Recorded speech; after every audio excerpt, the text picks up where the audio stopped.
سلامن ጥዕናን من ተኻተልቲ መደባት ማእከል ጎልጎል ስፖርት ንሎሚ ሶኒ 29 መስከረም ዘዳለናዮ ቀዳማይ ዙር ትሕዝቶ መደብና ዕለታዊ ፍጻሜታት ስፖርት እንሆ ምክትታልኩም ብኽብሩ ንዕድም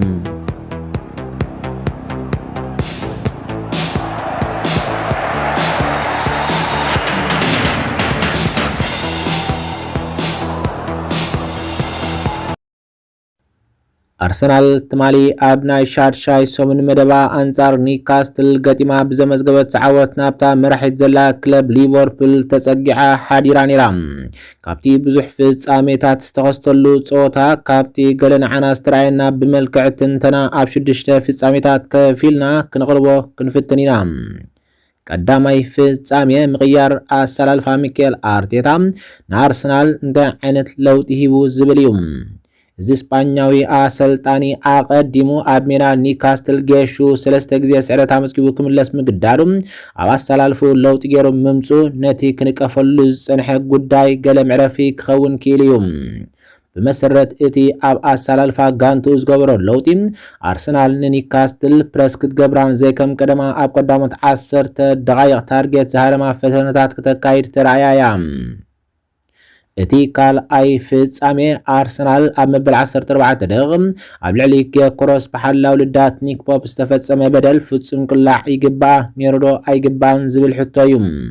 ኣብታ ዝነበረት ፍጻሜ ሓላው ልዳት ኒክ ፖፕ ኣብ ልዳቱ ነቲ በይኑ ዝመጾ ዝነበረ ጌኮሮስ ከውድቆ ምኽኣሉ ጥራሕ ዳኛ ፍጹም ቅላዕ ኣዚዙ ነይሩ እዩ ይኹን እምበር እቲ ማእከላይ ዳኛ ሓሳቡ ክቕይር ዝገበሮ ቫር ከም ዝኾነ ኣይሰሓትን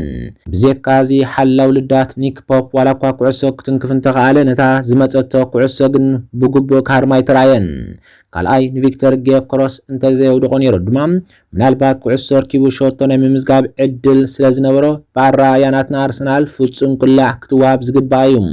እዚ ከምዚ ኢሉ እንከሎ ነዚ ናትና ኣረኣእያ ክሕግዝ ዝኽእል ድማ አርሰናል ኣብ ኒውካስትል ዝተኸለቶ ፍጹም ቅላዕ ክቕየር ኣይነበረን ክብል ዳኛ ኩዕሶ እግሪ ዓዲ እንግሊዝ ነበር ማርክ ሃልሲ ገሊጹ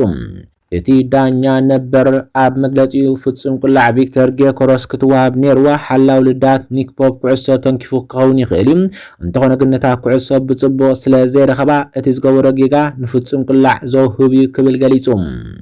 ሳልሳይ ፍጻሜ ሾቶ ኒውካስትል ክትምዝገብ እንከላ ኣብ ልዕሊ ጋብርኤል ማግላሽ ዝተገብረ ፋውል ዝብል ካልእ ሕቶ እውን ኣሎ እታ መበል 34 ደቂቕ ዝተመዝገበት ሾቶ ክለብ አርሰናል ወልተማዳ ኣብ ልዕሊ ጋብርኤል ማግላስ በደል ፈጺሙ ብዝብል ቫር ክረኣየላ ሓቲታ ኣብዚ ግን ሕቶ ኣብ ማእከላይ ዳኛ ተነጺጉ ስለምንታይ ዝብል ኣርእስቲ ይለዓል ወላ እኳ ጋብርኤል ዝተገብረሉ ፋወል ኣእማኒ ኣይምበር ማእከላይ ዳኛ ኣብ ሓደ ጽቕጥቅጥ ዝበዝሖ ኣጋጣሚ ቫር ክውከስ ግን ግድን ይኸውን ራብዓይ ፍጻሜ ለውጢ ሚኬል አርቴታ ኣብታ ጸወታ እዩ አሰልጣኒ ሚኬል አርቴታ መብዛሕትኡ ግዜ ስዕረት ኣብ ዘመዝገበሉ እዋን ብደገፍቱን ካልኡን ብዙሕ ነቕፌታ ዝወርዶ ሰልጣን እዩ ኣብዚ ናይ ትማል ውሳነ ግን ነቲ ከም ምድረ በዳ ኮይኑዎ ዝነበረ ምክልኻል ኒውካስትል ሓሊፉ ኣብ ምዉት ሰዓት ሾቶ ከመዝግበሉ ይተጸገመን እቲ ሓምሻይ ፍጻሜ ኣብ ጉዳይ ማግላሽ ብኢዱ ዝሓዛ ኩዕሶ ንኒውካስትል ፍጹም ቅላዕ ዘይተዋሃበት ዝብል ብዙሕ ዘረባታት ይስማዕ እዩ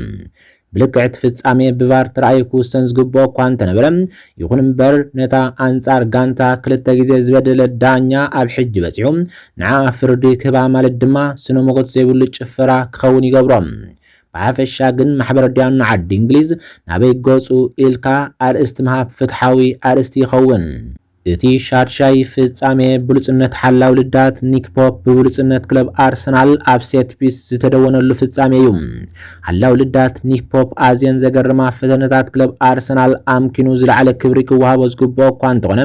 ኣብ መወዳእታ ግን አርሰናል በቲ ኣብ ሴት ፒስ ዘለዋ ጸብለልታ ደዊናታ እያ ብፍላይ ኣብ ሾቶ ጋብርኤል ማግላሽ ኣብ ናይ መወዳእታ ግዜ ዊልያም ሳሊባ ኣብ ልዕሊኡ ዝተዋስኦ ማግላሽ መዕወት ሾቶ ከመዝግብ ኣይተጸገመን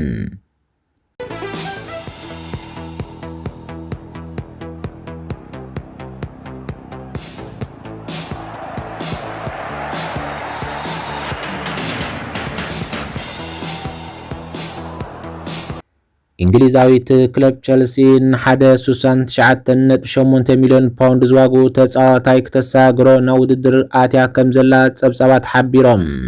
እዛ ክለብ ትማል ቀዳም ኣንጻር ብራይተን ኤንድ ኦፍ ኣልቢዮን ኣብ ዘካየደት ተጻወታ ኣብ ቁጽሪ 10 ቦታ ኣፍልጦ ዘይብሉ ተጻዋታይ ክተካትት ተገዲዳ እያ። ኣብዚ ድማ ኮል ፓልመር ብሰንኪ ናይ ሽምጢ ጸገም ኣንጻር ክለብ ብራይተን ኣብ ዝነበረ ጸወታ ክበክሩ እንከሎም ብተወሳኺ ክሳብ 3 ሰሙን ካብ ጸወታ ክእለ ይኽእል እዩ። ብዘካዚ ኮል ፓልመር ኣብ ቁጽሪ 10 ተራ ዝጻወት እንኮ ሓቀኛ ኣማራጺ ናይታ ክለብ ክኸውን እንከሎም እቲ ካልኣይ ድማ እቲ ብልቃሕ ካብ ብራይተን ዝተሳገረ ፋኩንዶ ቡናኖት እዩ። ይኹን እምበር ቡናኖት ምስ ወላዲት ክለቡ ክገጥም ሕጊ ስለ ዘየፍቅደሉ ክበክር እኳ እንተኻእለ ሕጂ ግን ኣብቲ ናይ ሶልስ ግጥም ቻምፒየንስ ሊግ ኤውሮጳ ኣንጻር በንፊካ ክጅምር ምዃኑ ይግለጽ። ኣሰልጣኒ ክለብ ቸልሲ ማሬስካ ኣብ መስመር መጥቃዕቱ ሰፊሕ ኣማራጺታት እኳ እንተለዎ ብማእከላይ ገምጋም ግን ፈጠራ ዝፈጥር ተጻዋታይ የድልዮ ኣሎ። በመሰረት ጸብጻብ ጋዜጣ ካች ኦፍሳይድ ቸልሲ ምስ ሪያል ማድሪድ ንወዲ 21 ዓመት ተጻዋታይ ኮሞ ኒኮፓዝ ንምፍራም ኣብ ውድድር ኣትያ ኣላ ትብል። እዚ ኣርጀንቲናዊ ተጻዋታይ ካብ ቤርናቦ ካብ ዝወፅእ ንድሓር ኣብ ሰሪያ ኢጣልያ ካብ መዓልቲ ናብ መዓልቲ ብቕዓቱ ክዕቢ ጸኒሑ እዩ። ብዘካዚ ኒኮፓዝ ኣብ 2024 ምስ ሪያል ማድሪድ 8 ግጥማት ጥራሕ ድሕሪ ምጽዋቱ ናብታ ሰልጣን ሴስ ፋብሪጋስ ዝዕልማ ጋንታ ብ6 ሚልዮን ጥራሕ እዩ ተሸይጡ። ኣብ ፈላማ ዓመቱ ኣብ ሰሪያ ኢጣልያ ኣብ 15 ሾቶታት ኣበርክቶ ብምግባር 6 ኣሲስት ብምምዝጋብ 9 ኣሲስት ብምግባር ንኮሞ ኣብ ልዕሊ ዝነበራ እምነት ቀልጢፉ መሊስ እዩ። እቲ ኣብ 2004 ዝተወልደ ተህዎ ዘለዎ ተጻዋታይ ንዓመቶ ስፖርት 2025-26 እውን ብልጽ ብቕዓት ሒዙ ፈሊምዎ ኣሎ።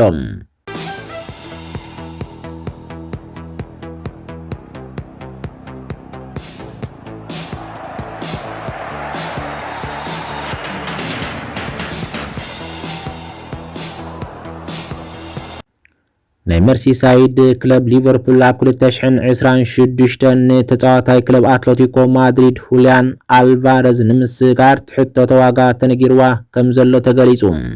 እዚ ኣርጀንቲናዊ ተጻዋታይ ኣብ ማድሪድ ካልኣይ ዓመቱ ሒዙሉ ዘሎ እዋን ክሳብ ሕጂ ኣብ 2025-26 ኣብ 7 ግጥማት 6 ሾቶታት ብምምዝጋብ ኣብ ሓያል ዝኾነ ቅዲ ጸወታ ይርከብ። ኣብ 2024-25 ኣብ ኩሉ ውድድራት 29 ሾቶታት ብምምዝጋብ ደረጃ ከም ዓለም ለኻዊ ደረጃ ዘለዎ ኣጥቃዓይ ዘጉልሐ አልቫሬዝ ኣብ ወርሒ ነሓሰ ክገድፋ ከም ዝኽእል ወረታት ነይሩ። ኣሰልጣኒ ሲሞኔ ብዛዕባ እቲ ንነዊሕ ዓመታት ኣብ ኢዱ ክጸንሕ ተስፋ ዘለዎ አልቫሬዝ ክገልጽ እንከሎ ግን ሁሊያን አልቫሬዝ እቲ ዝበለጸ ተጻዋታይ ናዩ ክንከናኸኖ ኣለና፣ ኣብዚ ንነዊሕ ዓመታት ኣብ አትሌቲኮ ከም ዘሎ ክንረጋግጽ ኣለና ኢሉ። እዚ ከምዚ ኢሉ እንከሎ ጎኒ ጎኒ ምስ ባርሴሎና ዝግበር ደፋር ምትእስሳር ኣሰልጣኒ ኣርነ ስሎት ድሕሪ ዋንጫ ዓለም ክለባት ፊፋ ዝነበሮ ተገዳስነት ክነጸግ ድሕሪ ምኻሉ ዳግማይ ኣብ ሊቨርፑል ክመጾ ይሓስብ ከም ዘሎ ይንገር። ሊቨርፑል ንአልቫሬዝ ቅድሚ ካብ ማንቸስተር ሲቲ ናብ ማድሪድ ምግዓዙ ክተሳግሮ እኳ ፈተነ እንተካየደት እታ መዋዳድርታ ሲቲ ግን ዘቕረበታ ሓሳብ ነጺጋቶ እያ። ከምቲ ካብ ጋዜጣ ፉትቦል ኢንሳይደር ዝወፀ ጸብጻብ ሊቨርፑል ኣብዚ ክራማት 2 ግዜ ክብረ ወሰን ፕሪምየር ሊግ ድሕሪ ምስባራ ንሳልሳይ ግዜ 100 ሚልዮን ፓውንድ ወይ ከዓ ልዕሊኡ ክትከፍል ከም ዘለዋ ተነጊርዋ ትብል። ኣሰልጣኒ ኣርኔ ስሎት ኣብዚ ክራማት ብሓፈሻ 446 ሚልዮን ፓውንድ ወጻኢታት ገይሩ እኳ እንተነበረ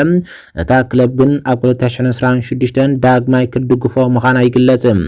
ከም ዝፍለጥ ኣሌክሳንደር ኢሳቅ ምስ ሂጎ ኤኪቲክ ድሮ ኣብ ቦቶም ዘለው ቀንዲ ኣጥቃዕቲ እዮም። ኣሰልጣኒ ኣርነ ስሎት ግን ድሕሪ መሐመድ ሳላሕ ኣብ 2027 ዝቕጽል ህይወት መደብ ኣውፅኡ ከም ዘሎ ክሕበር እንከሎ ሲሞኔ ግን አልቫሬዝ ክሸጦ እንተዳ ተገዲዱ ካብ 100 ሚልዮን ፓውንድ ዝንእስ ኣይቅበልን እዮም።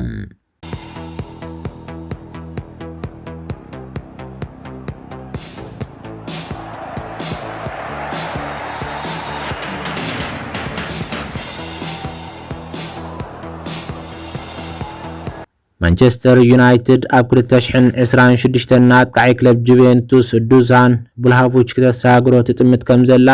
ኢጣልያዊት ጋዜጣ ዴሎ ስፖርት ሓቢራ። ብላቮቪች ኣብ ወርሒ ጥሪ ወይ ድማ ኣብ መወዳእታ ናይ ዝዓመቶ ስፖርት ብነፃ ክወፅእ ትፅቢት ስለ ዘሎ ዩናይትድ ኩነታት እዚ ሰርቢያዊ ኣህግራዊ ተፃዋታይ ቅድሚ ውዕሉ ምውድው ትከታተሎ ከም ዘላ ይግለጽ። ኢጣልያዊት ክለብ ጁቬንቱስ ኣብ ወርሒ ሰነ ውዕሉ ቅድሚ ምዝዛሙን ብላቮቪች ብገንዘብ ክትረኽቦ ዕላማ ከም ዘለዋን ኣብ ወርሒ ጥሪ ድማ ዝቐርብ ዕድመ ንምስማዕ ድልውቲ እያ። ብዘካ እዚ እቲ ኣብ ሰሙን 370,000 ፓውንድ ደሞዝ ዝረክብ ምዃኑ ዝግለጽ ዘሎ ኣጥቃዓይ ነታ ናይ ሰሪያ ክለብ ጾር ምዃኑ ይንገር። ማንቸስተር ዩናይትድን ቸልሲን ነዚ ወዲ 25 ዓመት ተፃዋታይ ተገዳስነት ከም ዘለዎን ዝገለጸት እታ ጋዜጣ ማንቸስተር ዩናይትድ ግን ቅድሚት ከም ዘላ ትሕብር። ዱዛን ብላቮቪች ነዚ ዓመቶ ስፖርት ምስ ጁቬንቱስ ብጽቡቕ ብምጅማር ኣብ ቀዳሞት 5 ግጥማት 4 ሾትታት ከመዝግብ እንከሎ ኣብ ቻምፒየንስ ሊግ ኤውሮፓ ምስ ፖርሻ ዶርትመንድ 4-4 ኣብ ዝወጽሉ ግጥም ድማ ኣብ 3 ሾትታት ኣበርክቶ ገይሩ። بمسرة ጸብጻብ ጋዜጣ ዶሎ ስፖርት ጁቬንቱስ ኣብ ወርሒ ሰነ ነዚ ሰርቢያዊ ኣህግራዊ ተጻዋታይ ብነጻ ክስኖ ስለዘይደልየት ኣብ ወርሒ ጥሪ ክወጽእ ክትኩሕኩሕ ምዃና ትሕብር። ኣብ 2022 ካብ ኢጣልያዊት ክለብ ፊዮረንቲና ናብ ጁቬንቱስ ተጸንበረ ዱዛን ብላቮቪች ኣብተን ቀዳሞት 3 ዓመታት እቲ ትጽቢት ዝተገብረሉ ክምልስ ኣይከኣለን። ውጽኢቱ ኣብዚ ክራማት ኣብ ቦታ ዝዋዳደሩ ጆናታን ዴቪድን ኦፓንዳን ምምጾም ብላቮቪች ኣብዚ ዓመት 2 ግዜ ጥራሕ እዩ ኣብ መጀመርታ ጸወታ ተመሪጹ።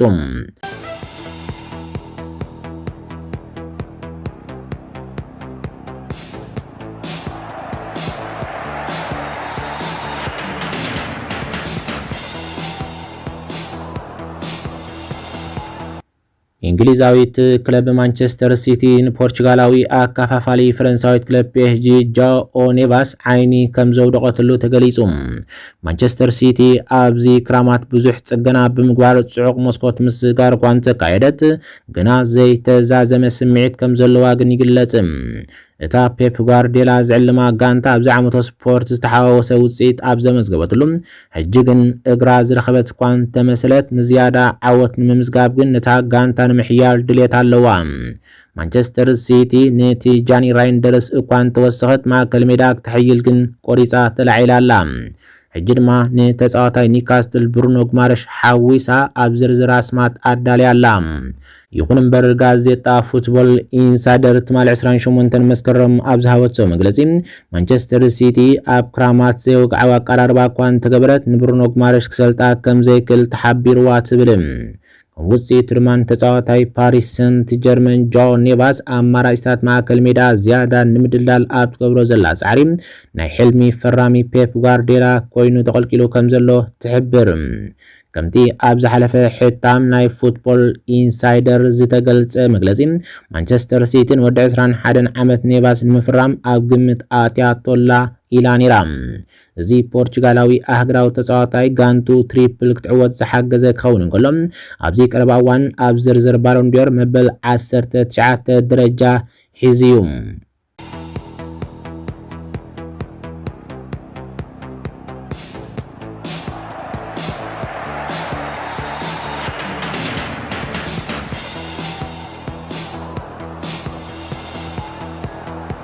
ኣብ መወዳእታ እቲ ቸልሲ ዝረስዐቶ ብልቓሕ ኣብ ቱርኪ ዝጻወት ዘሎ ዴቪድ ዳትሮ ፎፋና አንጻር ሓላዊ ውድዳት ማንቸስተር ዩናይትድ አንድሬ ኦናና ገጢሙ 2 ሾቶታት ኣመዝጊቦም። ወዲ 29 ዓመት ኦናና ኣብ ኦልድ ትራፎርድ ኣብ ነቐፌታ ድሕሪ ምውዳቑ ኣብ መጀመርያ ናይ ዝወርሒ ንዝተረፈ ዓመቶ ስፖርት ናብ ቱርካዊት ክለብ ትራብዞን ሱፐር ብልቓሕ ተጸንቢሩ እዩ። እዚ ከምዚሉ እንከሎ ዴቪድ ዳትሮ ፎፋና አንጻር ትራብዞን ሱፐር ኣብ ውሽጢ ሓደ ደቂቕ ኣብ ዘይመልእ ግዜ ንኣንድሬ ኦናና 2 ሾቶታት ኣመዝጊቡሉ። እቲ ካሜሮናዊ ኣህግራዊ ተጻዋታይ ኣብ ዩናይትድ ን2 ዓመታት ዝጸንሐ ግዜ ብዝገበሮ ጌጋታት ከም ጀማሪ ሓላዊ ውልዳት ዝነበሮ ቦታ ባልታይ ባይንደር ክሕደግ ተራእዩ እዩ። እዚ ድማ ማንቸስተር ዩናይትድ ኣብ ናይ መወዳእታ መዓልቲ መስኮት ምስጋር ንቤልጅማዊ ሓላዊ ውልዳት ሴነ ላምንስ 18 ሚልዮን ፓውንድ ከፊላ ክተፈርሞ ምኽንያት ኮይኑ እዩ።